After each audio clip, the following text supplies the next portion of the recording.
Halo pemirsa, apa kabar? Bertemu lagi bersama saya Ayu Rahmawati dalam Warta Parlamentaria. Kami sudah menyiapkan beragam informasi seputar kinerja dan kegiatan anggota DPR RI. Dan pemirsa, inilah Warta Parlamentaria selengkapnya.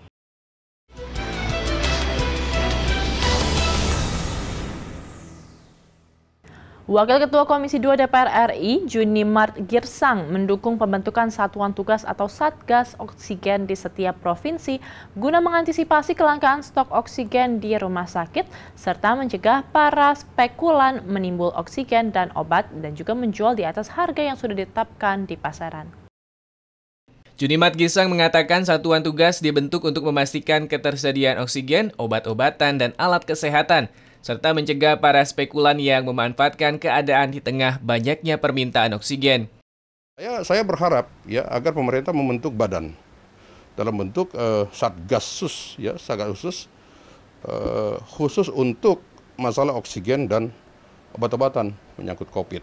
Dan itu harus dibentuk supaya dia betul-betul bekerja khusus untuk itu. Jadi tidak satu lembaga atau tetap di bawah kendali Pak Luhut ya Binsar Panjaitan ya, supaya fasilitas oksigen tersedia ya untuk rumah sakit. Junimart mengingatkan pemerintah pusat dan daerah untuk konsisten dan terus berkoordinasi dengan Satgas. Ia juga meminta seluruh produksi oksigen diperuntukkan untuk kepentingan medis terlebih dahulu selama masa PPKM darurat. Paling sedikit pemerintah itu berkoordinasi komunikasi dengan setiap rumah sakit ya, dan namanya rumah sakit itu kan markas kesehatan ya, markas untuk menolong orang-orang betul-betul harus ditolong, maka oksigen harus siap di sana. Tidak ada alasan rumah sakit kehabisan oksigen ya, tidak ada alasan rumah sakit kehabisan obat COVID. Ini menjadi tanggung jawab mutlak oleh pemerintah.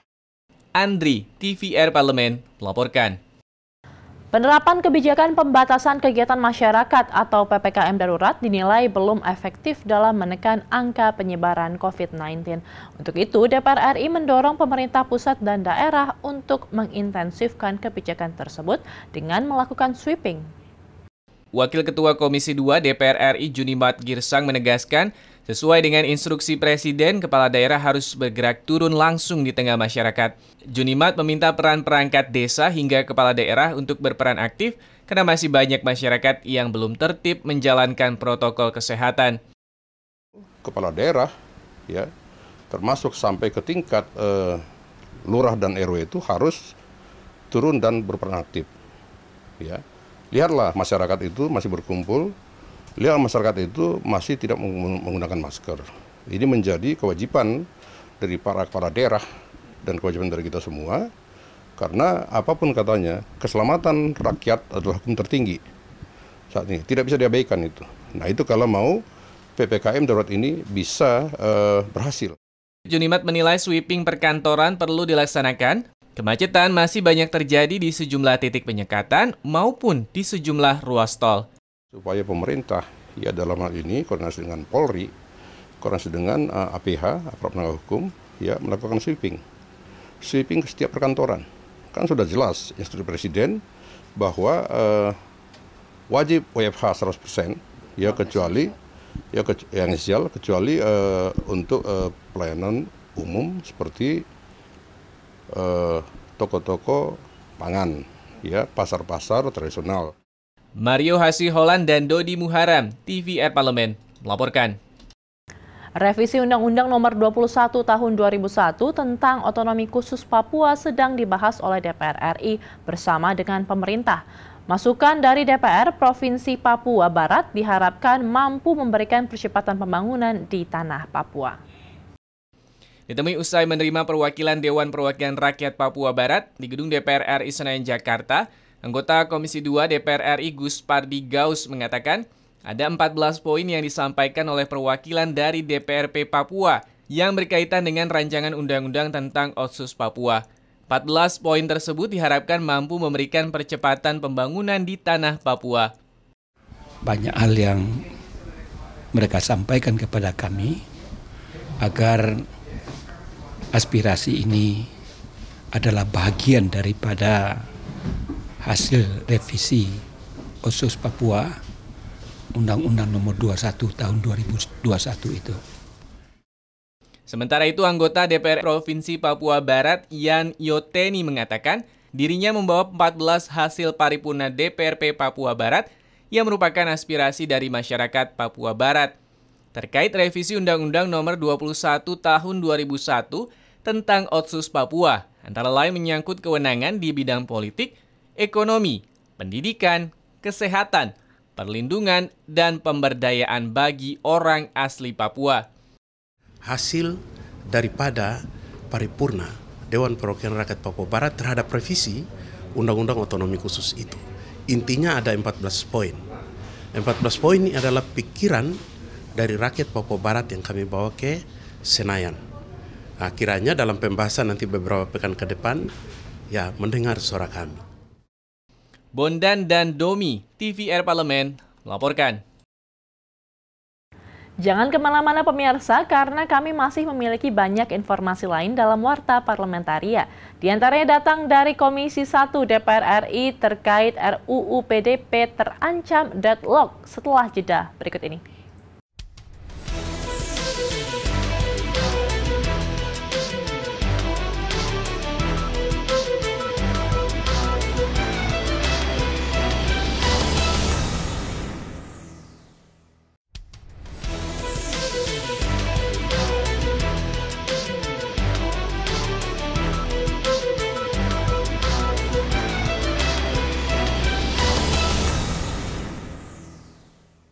Komisi 1 DPR RI menilai pemerintah tidak konsisten dalam pembahasan Daftar Inventaris Masalah atau DIM Rancangan Undang-Undang Perlindungan Data Pribadi atau RUU PDP. Saat ini Komisi 1 masih menunggu etikat pemerintah agar pembahasan bisa segera diselesaikan. Wakil Ketua Komisi 1 DPR RI Abdul Haris Al-Basyari mengungkapkan pembahasan terancam mandek karena tim panja pemerintah tidak konsisten terkait pasal pembentukan lembaga pengawas. Panja Komisi 1 DPR RI ingin memastikan keberadaan lembaga pengawas yang independen, bertanggung jawab langsung kepada Presiden, yang juga akan mengawasi badan publik dan lembaga pemerintah lainnya sesuai dengan aspirasi publik dan masukan dari para pakar. Abdul Haris mengungkapkan pasal mengenai pembentukan lembaga pengawas merupakan salah satu urgensi pembahasan rancangan Undang-Undang PDP. Abdul Haris menegaskan jika pasal mengenai lembaga pengawas masih belum bisa diputuskan, dikhawatirkan akan mempersulit pembahasan pasal-pasal lainnya. Lembaga yang bertanggung jawab pada Presiden yang kita maksudkan adalah lembaga yang independen. Kemudian kita bikin perkuat untuk peran lembaga ini, sehingga betul-betul mampu melakukan perlindungan data pribadi warga negara Indonesia, termasuk juga kaitannya dengan kesetaraan dengan lembaga-lembaga internasional negara-negara lain, sehingga memungkinkan transfer data antara Indonesia dengan negara-negara yang lain. Amita dan Rangga, TVR Parlemen, melaporkan. Wakil Ketua Komisi 3 DPR RI, Ade Skadir, mengajak pemerintah duduk bersama untuk mencari solusi terkait dengan penanganan over capacity di sejumlah lapas di Indonesia. Ditemui usai memimpin kunjungan kerja ke lapas kelas 2A Tangerang, Provinsi Banten baru-baru ini, Wakil Ketua Komisi 3 DPR RI, Ade Skadir, mengatakan persoalan over capacity di lapas sudah berlangsung lama, namun hingga hari ini persoalan tersebut belum juga selesai. Untuk itu, Ade Skadir berharap kedepannya over capacity bisa diselesaikan bersama secara serius antara DPR RI dan pemerintah. Kita tahu lembaga masyarakatan sekarang itu over capacity sudah 932%.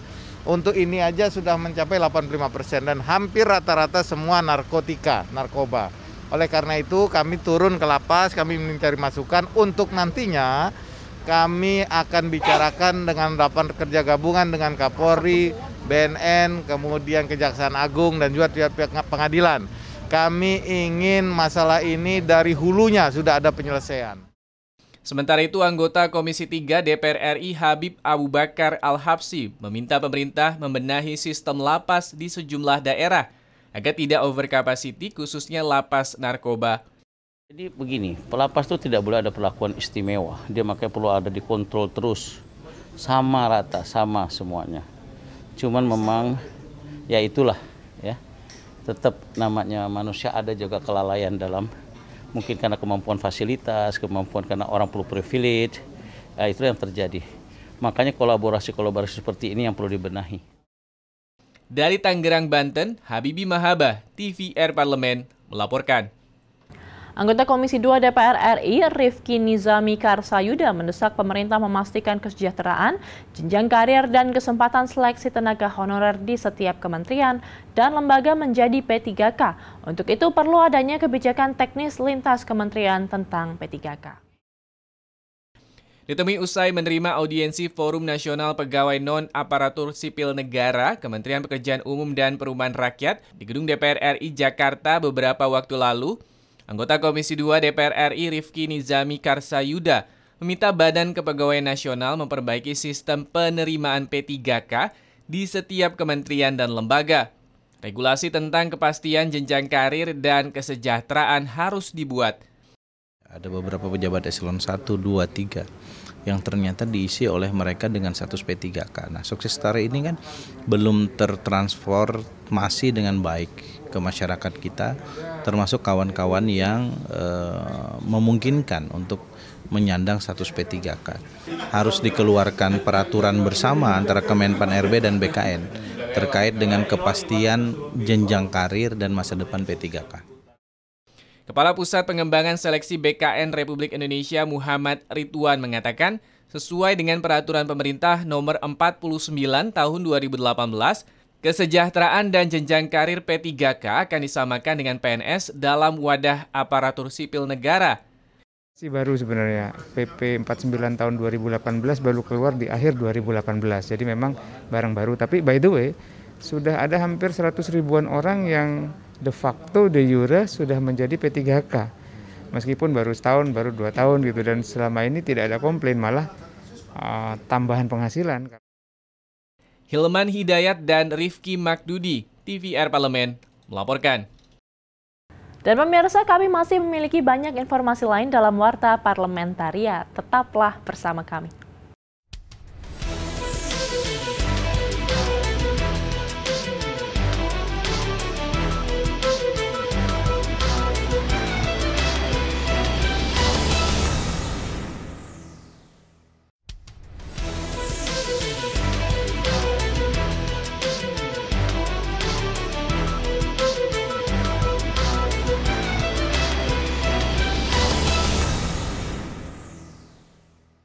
Satgas COVID-19 dan Pemulihan Ekonomi Nasional DPR RI meninjau kesiapan Asrama Haji Pondok Gede Jakarta yang akan difungsikan sebagai fasilitas penanganan pasien COVID-19.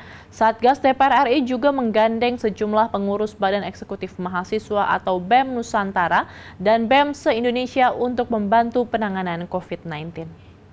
Ditemui usai meninjau Asrama Haji Pondok Gede Jakarta baru-baru ini, Wakil Ketua DPR RI Submi Dasko Ahmad mengatakan, DPR bersama BEM Nusantara dan BEM seluruh Indonesia akan berkolaborasi menjadi relawan dalam rangka misi kemanusiaan, memaksimalkan asrama haji dalam penanganan COVID-19. Memantau langsung ditemani oleh Pak Menteri Agama mengenai kesiapan asrama haji Pondok Gede yang akan dijadikan fasilitas perawatan baik penderita maupun yang isolasi mandiri. Dan kami lihat walaupun dengan waktu yang sangat singkat, persiapan sudah cukup matang dan sudah siap dioperasikan. Dan bersama saya, kami juga didampingi oleh adik-adik mahasiswa dari BEM seluruh Indonesia dan BEM Nusantara. Sementara itu, Menteri Agama Yakut Holil Koumas memaparkan, fasilitas di asrama haji sudah memadai dan siap untuk dioperasikan. Asrama haji juga menangani beberapa persen pasien COVID-19 bergejala berat dengan persiapan fasilitas pendukung yang sudah dipersiapkan dengan baik. Untuk kondisi darurat di sini, saya kira itu cukup memadai lah ya. Di samping kita bisa gunakan fasilitas yang dimiliki Kementerian Agama yang lain. Kita akan konsentrasi 20% dari yang kapasitas yang kita miliki untuk pasien-pasien COVID berat. Zikri dan Yaserto Denus, TVR Parlemen, melaporkan.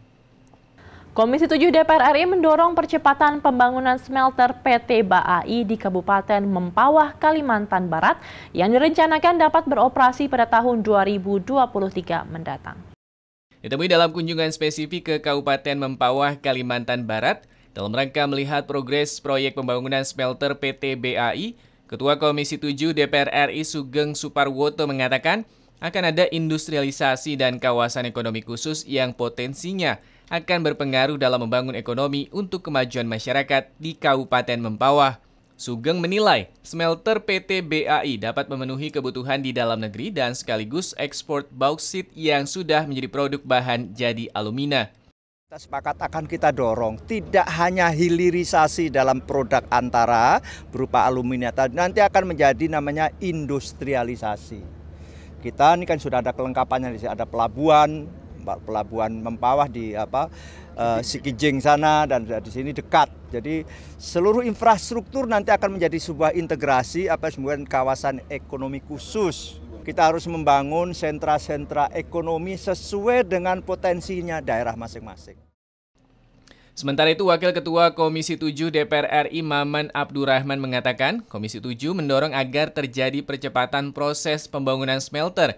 Jadi kita mau mendorong agar terjadi percepatan proses pembangunan smelter ini.